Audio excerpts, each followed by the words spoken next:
July 29 രാത്രി ഇത് സംഭവിക്കുന്നു. 30 വലിയ തെരച്ചിൽ രക്ഷാപ്രവർത്തനം. അത് വീണ്ടും എത്രയോ ദിവസങ്ങൾ, ഏതാണ്ട് ഒരാഴ്ചയോളം തന്നെ പൂർണ്ണമായി നമ്മുടെ തെരച്ചിൽ തുടർന്നു. അത് കഴിഞ്ഞ് ജൂലൈ കഴിഞ്ഞ് ഓഗസ്റ്റിൽ 1.5 മാസത്തിലേറെ നമ്മൾ തുടർച്ചയായി അവസാനത്തെ പൊട്ടും കണ്ടെത്തും വരെ ചിലരൊക്കെ പറഞ്ഞു പ്രധാനമന്ത്രി വന്നു പോയതോടുകൂടി തെരച്ചിൽ നിർത്തി. പ്രധാനമന്ത്രി വന്നു പോയ അന്ന് സെക്യൂരിറ്റി നിർദ്ദേശം ഉള്ളതുകൊണ്ട് ഉച്ചയ്ക്ക് ശേഷം തിരയാൻ പറ്റിയില്ല. അതൊഴിച്ചാൽ സെപ്റ്റംബർ പകുതി വരെ ഈ സംവിധാനങ്ങളെല്ലാം. അപ്പോൾ നമ്മൾ അതിനു മുമ്പ് തന്നെ ഓഗസ്റ്റ് 1 മാസമാകുന്നതിന് മുമ്പ് ഇവരെ എല്ലാം താൽക്കാലികമായി പുനരധിവസിപ്പിച്ചു കഴിഞ്ഞു. ആഗസ്റ്റ് 24 അവസാനത്തെ ടീമിനെയും ഞാനിപ്പോഴും ഓർക്കുന്നുണ്ട് ഓരോരുത്തരുടെയും പേര്. ഓമന ചേച്ചി, പളനിവേല്, ശെൽവരാജ്, അവസാനത്തെ സംഘത്തെ പോലും നമ്മൾ ഓഗസ്റ്റ് 24 രാവിലെ 10 മണിക്കുള്ളിൽ മാറ്റി 32 ദിവസത്തിനുള്ളിൽ സ്കൂൾ പ്രവർത്തനം ആരംഭിക്കാൻ നമ്മൾ തീരുമാനിച്ചു. Vellarmala school Meppadi higher secondary സ്കൂളിലേക്ക് മാറ്റി. നമ്മുടെ Mundakkai LP school APJ Abdul കലാമിലേക്ക് മാറ്റി. 32-ാം ദിവസം ബഹുമാനപ്പെട്ട പൊതുവിദ്യാഭ്യാസ വകുപ്പ് മന്ത്രി അവർക്ക് വേണ്ടിയിട്ടുള്ള പൊതുപ്രവേശനോത്സവത്തിൽ പങ്കെടുത്തുകൊണ്ട് ആ പ്രവർത്തനം നടത്തി. അപ്പോൾ ഞാൻ പറഞ്ഞത്, ഇപ്പോൾ മിനിസ്റ്റർ സംസാരിക്കുമ്പോൾ നമുക്ക് എല്ലാവർക്കും ഏറ്റവും വേദനാജനകമായി ഇനി ഒരിക്കലും ഉണ്ടാകരുത് എന്ന് ഏറ്റവും അധികം ആഗ്രഹിക്കുന്ന ഒരു ദുരന്തം, അതേക്കുറിച്ച് ഇങ്ങനെ നമ്മൾ ചെയ്തിട്ടുള്ള പ്രവർത്തനങ്ങളൊക്കെ ഇങ്ങനെ ഒന്നൊന്നായി ഓർത്തു വരികയായിരുന്നു. അങ്ങനെ ആ രക്ഷാപ്രവർത്തനത്തിന് ശേഷം അടിയന്തര ഇടപെടലുകൾക്ക് ശേഷം അടുത്തത് ശരിയായ ശാശ്വതമായ ഒരു പുനരധിവാസം. ഇപ്പോൾ പറഞ്ഞത് താൽക്കാലിക പുനരധിവാസത്തെക്കുറിച്ചാണ് മിനിസ്റ്റർ പറഞ്ഞത്. അത് ഈ ദുരന്തമുണ്ടായി 1 മാസത്തിനകം തന്നെ ഇവരെ താൽക്കാലിക പുനരധിവാസത്തിലേക്ക് കൊണ്ടുപോയി. അതുപോലെ ഏറ്റവും മികച്ച ദുരിതാശ്വാസ ക്യാമ്പുകൾ, അവരുടെ പ്രൈവസി സംരക്ഷിച്ചുകൊണ്ട് ഈ പകർച്ചവ്യാധികൾ പിടിക്കാതെ മികച്ച ഭക്ഷണം കൊടുത്ത് അവിടെ കൗൺസിലിംഗ്. അതിനിടയിലാണ് അന്നൊരു ബ്രെഡിന്റെ വിവാദം ഉണ്ടാക്കാനൊക്കെ ഒരു ശ്രമം ഉണ്ടായിരുന്നു. വിവാദങ്ങൾ വലുതാണ്. കൊടുക്കാത്ത ബ്രെഡ് പൂത്തത് മുതൽ മേടിക്കാത്ത കുഴി എണ്ണി 75,000 രൂപ എഴുതിയെടുത്തു മുഖ്യമന്ത്രി എന്നതുവരെ ആരോപണങ്ങളുടെ ദീർഘമായിട്ട് തലമുണ്ട്. സർക്കാർ ആരോപണങ്ങളിൽ വിശ്വസിക്കുന്നില്ല. സർക്കാർ സ്ഥായിയായ പുനരധിവാസത്തിൻ്റെ മനോഹരമായൊരു കാലത്തിലേക്ക് ഇവരെ കൈപിടിച്ച് കയറ്റാനുള്ള ഓട്ടത്തിലാണ്. അതുകൊണ്ട് ആരോപണങ്ങൾ പ്രശ്നമല്ല. ഇത് പറയുമ്പോൾ മിനിസ്റ്റർ ഒരു കാര്യം കൂടി, ഈ ഒരു തെറ്റായ മാധ്യമ വാർത്തകൾ അന്ന് ഇതുമായി ബന്ധപ്പെട്ട ഈ സർക്കാർ നടത്തിയ ചെലവുകൾ ഇങ്ങനെ പണം എഴുതിയെടുത്തു എന്ന നിലയിൽ പ്രചരിച്ചപ്പോൾ ഞാൻ ഇതുമായി ബന്ധപ്പെട്ട് ഒട്ടേറെ പരിപാടികളിൽ തുറന്നു പറഞ്ഞൊരു കാര്യമുണ്ട്. കേരളത്തിൻ്റെ റവന്യൂ മന്ത്രി അന്ന് ഈ പത്രവാർത്ത കൊടുക്കാൻ, ഈ പൊതുപ്രവർത്തകനാണല്ലോ, മാധ്യമ സ്ഥാപനങ്ങൾ കയറി ഇറങ്ങുന്ന പണ്ടത്തെ ഒരു പത്രശീലം ഉണ്ടല്ലോ എന്ന് പറഞ്ഞ കേരളത്തിൻ്റെ റവന്യൂ മന്ത്രി എല്ലാ മാധ്യമ സ്ഥാപനങ്ങളിലും നേരിട്ട് വിളിക്കുകയാണ്. അങ്ങനെ കൈരളിയിൽ വിളിച്ച വിളി കിട്ടിയ ആൾ ഞാനാണ്. എനിക്ക് ഉറപ്പാണ് ഏഷ്യാനെറ്റ് ന്യൂസും റിപ്പോർട്ടറും അടക്കം 24 അടക്കം എല്ലാ മാധ്യമ സ്ഥാപനങ്ങളും വിളിച്ചിട്ട് നിങ്ങൾ കൊടുക്കുന്ന വാർത്ത തെറ്റാണ്, വസ്തുത ഇതാണ് എന്ന് ഉച്ചയ്ക്ക് സംസാരിച്ച റവന്യൂ മന്ത്രി എനിക്ക് ഓർമ്മയുണ്ട്. അന്ന് അതേ തുടർന്നാണ് കൈരളി ഇതേക്കുറിച്ച് പരിശോധിച്ച് ഞങ്ങളാണെന്ന് ആദ്യമായി ഇത് കളവാണ് മാധ്യമങ്ങൾ കൊടുത്തുകൊണ്ടിരിക്കുന്നത് എന്ന് പറഞ്ഞു.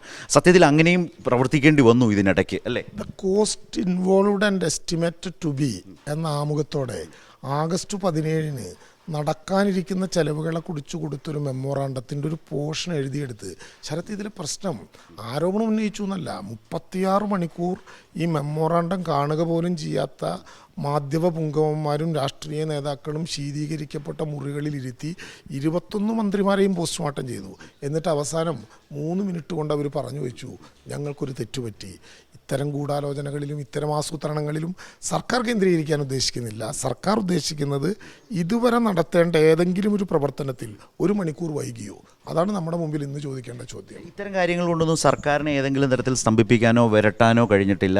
അതിനെല്ലാം നിശബ്ദമാക്കാൻ കഴിയും. അത് കേരളത്തിൻ്റെ ഒരു അനുഭവമാണ്. ഇവിടെ മാത്രമല്ല, ഈ പ്രളയം മുതലൊക്കെ നമ്മൾ ഒരുപാട് കാര്യങ്ങൾ അത് കണ്ടിട്ടുള്ളതാണ്. മീൻസ് അത് കഴിഞ്ഞ് നമ്മൾ നേരത്തെ താൽക്കാലിക പുനരധിവാസത്തെക്കുറിച്ച് പറഞ്ഞു. പിന്നീട് വരുന്നൊരു സെഗ്മെൻ്റ് എന്ന് പറയുന്നത്, നമ്മൾ വളരെ വേഗത്തിൽ ഒരുപാട് തിരക്കുള്ളതുകൊണ്ടാണ്, പിന്നെ ഒരു ശാശ്വതമായി ഇവർക്ക് ഏറ്റവും മനുഷ്യാന്തസ് ഉയർത്തിപ്പിടിച്ച് ജീവിക്കാൻ കഴിയണം. അവിടെയാണ് നമ്മൾ പുനരധിവാസത്തിൻ്റെ ഒരു ലോകോത്തരം മാതൃക ടൗൺഷിപ്പ് എന്ന് പറയുന്ന കൺസെപ്റ്റിലേക്ക് പോയി. 1 വർഷമായിട്ടും അതെന്തുകൊണ്ട് പൂർത്തിയായില്ല എന്ന് ചോദിക്കുന്ന ആളുകൾ ഈ നാട്ടിലുണ്ട്. അവരോട് റവന്യൂ മന്ത്രി എങ്ങനെ കഴിഞ്ഞ നാൾ വഴികൾ പറയും? സ്ഥലത്ത് ഞാൻ അതിലേക്ക് വരുന്നതിന് മുമ്പ് ഒരു കാര്യം സൂചിപ്പിക്കാതെ പറ്റില്ല. പുനരധിവാസം എന്നതുകൊണ്ട് ഉദ്ദേശിക്കുന്നത് കേരളത്തിലെ ഗവൺമെൻറ് വീട് നഷ്ടപ്പെട്ടവർക്ക് വീട് കൊടുക്കലല്ല, സർവ്വതല സ്പർശിയായിട്ടുള്ള പുനരധിവാസമാണ്. ഞാൻ പറയട്ടെ, ആഗസ്റ്റ് മാസം മുതൽ ഈ ജൂലൈ വരെ 6,000 രൂപയുടെ വാടക കിട്ടാത്ത ആരെങ്കിലും ഉണ്ടോ? അന്ന് മാധ്യമങ്ങൾ പ്രചരിപ്പിച്ചു 2 മാസം കൊണ്ട് ഇത് നിൽക്കും, ഇവരുടെ വഴിയിൽ പോകും. ഞങ്ങളന്ന് പറഞ്ഞത് എന്താ, സ്ഥായിയായ പുനരധിവാസം ഉറപ്പുവരുത്തും വരെ വാടക കൊടുക്കും. കഴിഞ്ഞ മാസവും കൃത്യമായി 813 തുടങ്ങി ഓരോരുത്തരും ഒഴിഞ്ഞു തുടങ്ങിയ കണക്കെടുത്ത് 533 പേർക്ക് കഴിഞ്ഞ മാസം കൊടുത്തത് ഉൾപ്പെടെ ദിനപത്തയായി 300 രൂപ. 3 മാസമേ STRF വകുപ്പുള്ളൂ. ഒരു കുടുംബത്തിലെ 2 പേർക്ക് നിരന്തരമായ അസുഖം പിടിച്ച് കിടക്കുന്ന ഒരാളുടെ കൂട്ടിരിപ്പുകാർക്ക് 300 രൂപ വീതം 2133 പേർക്ക് കൊടുത്തു തുടങ്ങി. ചിലർക്കൊക്കെ ജോലി കിട്ടിപ്പോയപ്പോൾ 3 മാസക്കാലം കഴിഞ്ഞത് നിന്നു.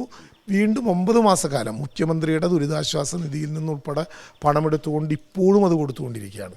ഭക്ഷ്യ കിറ്റുകൾ ഇപ്പോഴും എല്ലാ മാസവും 1000 രൂപയുടെ കൂപ്പൺ നിത്യോപയോഗ സാധനങ്ങൾ മേടിക്കുന്നതിന് വേണ്ടി ബന്ധപ്പെട്ട കൗൺസിലർമാർ വീട്ടിലെത്തിച്ചു കൊടുക്കുകയാണ്.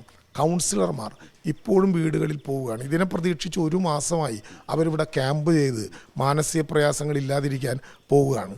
ഇതിൻ്റെ ഭാഗമായി നമുക്കൊരു മൈക്രോ പ്ലാൻ ഉണ്ടാക്കി. അതാണ് അതിൻ്റെ പ്രത്യേകത. പുനരധിവാസത്തിന് ഓരോന്നും ഓരോ പ്ലാനാണ്.